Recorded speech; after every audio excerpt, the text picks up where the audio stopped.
હું જગદીશ ગજ્જર સ્વવિચાર રજૂ કરું છું ઉત્સાહ વિશે, ઉત્સાહની બાબતમાં. હવે એવું છે કે ઉત્સાહી માણસ ઝડપથી આગળ વધી જાય છે. ઓછા સાધનો, તાજા સાધનો હોય તો પણ એ આગળ નીકળે છે પોતાના ઉત્સાહના હિસાબે. અને જેની પાસે ઉત્સાહ નથી હોતો, એની પાસે સાધન હોય તો કે આજ મૂડ નથી, કિંમતી સાધનો હોય તો પડ્યા રહેતા હોય છે શું, અને એ ઘણો આગળ નીકળી જાય છે ઉત્સાહી માણસ. આ મને બેઠા બેઠા એકવાર વિચાર આવેલો કે આવું ઘણીવાર બનતું હોય છે શું. ભણતર પણ બહુ જરૂરી નથી હોતું, કારણ કે ઓછું ભણેલા ઘણા આગળ નીકળી ગયા હોય છે, અને ભણેલા નોકરી વગર રખડતા હોય છે, બાપ દાદાનો ધંધો ભૂલી જાય, એવું પણ બને શું. અને અભણ ઘણા આપણા અભણ ભક્તોએ ઘણા ભજનો લખ્યા છે શું, એ આપણે જાણીએ જ છીએ.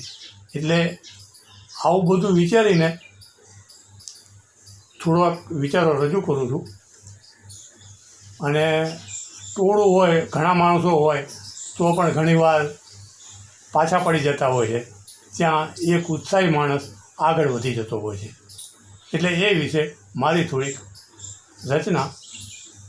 ઉડી આકાશને આંબે જગતમાં એક ઉત્સાહી, ઉડી આકાશને આંબે જગતમાં એક ઉત્સાહી, શિખર સઘળા કરી લે સર ઘડીમાં એક ઉત્સાહી, શિખર સઘળા કરી લે સર ઘડીમાં એક ઉત્સાહી, જરૂરી તો નથી ભણતર રહે દુઃખ દૂર ઉદ્યમથી, જરૂરી તો નથી ભણતર રહે દુઃખ દૂર ઉદ્યમથી.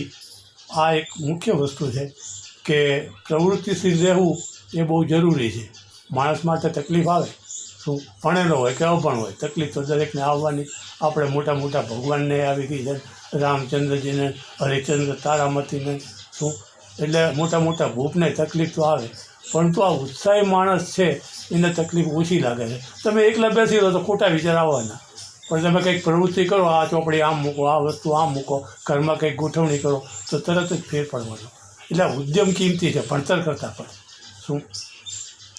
કે જરૂરી તો નથી ભણતર રહે દુઃખ દૂર ઉદ્યમથી, વળી પાછું કદી ટોળું, વળે પાછું કદી ટોળું ન થાકે એક ઉત્સાહી, વળે પાછું કદી ટોળું ન થાકે એક ઉત્સાહી.